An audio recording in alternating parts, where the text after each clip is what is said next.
Hi అండి, అందరూ ఎలా ఉన్నారు? చూడండి ఫ్రెండ్స్, ఇదే మాకు చాలామంది అయితే గుర్తుపెట్టే ఉంటారు. ఇది కొండపిండాకు అండి. నేనైతే కొండపిండాకు కోసుకుంటున్నాను ఈరోజు పొద్దున్నే. ఎందుకంటే నాకైతే కిడ్నీలో రాళ్ళు ఉన్నాయి.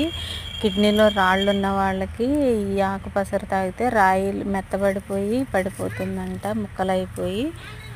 అందుకని చెప్పి కోసుకున్నాను అన్నమాట. చూడండి, పల్లెటూరులో కొంతమంది అయితే ఈ ఆకును మరమరాల కాడని కూడా పిలుస్తారు. ఎందుకంటే ఇదైతే లేతాకండి, పువ్వులు పూయలేదు. చూడండి, కొమ్మ మధ్యలో ఉన్నాయి కదా ఆకుల దగ్గర.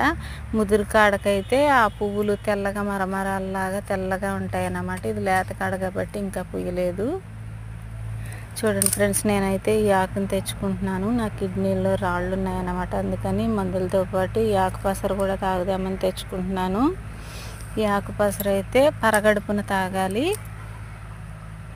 చూడండి, మనం ఈ పసరు తాగడం వల్ల కిడ్నీలో రాయి అయితే మెత్తబడిపోయి యూరిన్తో పాటు పడిపోతుంది, ముక్కలైపోయి. చూడండి, నేనైతే తీసుకున్నాను. ఈ ఆకును కోసుకున్నాను అన్నమాట. ఈరోజు ఉదయం తాగుదామని చెప్పి ఈ ఆకులు విడివిడిగా తీసేసుకోవాలి.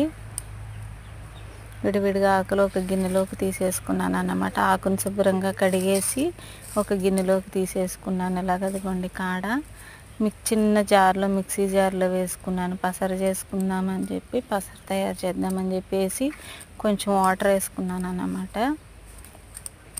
కొంచెం వాటర్ వేసుకుంటే మనకి పసర రసం అంతా అందులోకి దిగుతుంది. ఇదైతే పరగడుపున తాగితే బాగా పనిచేస్తుందండి. చూడండి, ఇదిగో మిక్సీ పట్టేసాను, పసరు అయితే వచ్చేసింది మనకి. ఈ పసరు నేను ఇప్పుడు తాగుతాను. అలా కిడ్నీలో చిన్న చిన్న ఇబ్బందులు ఉన్న వాళ్ళు తాగితే సరి అయిపోతాయండి. ఇదిగోండి, మనకి పసరు అయితే రెడీ అయిపోయింది.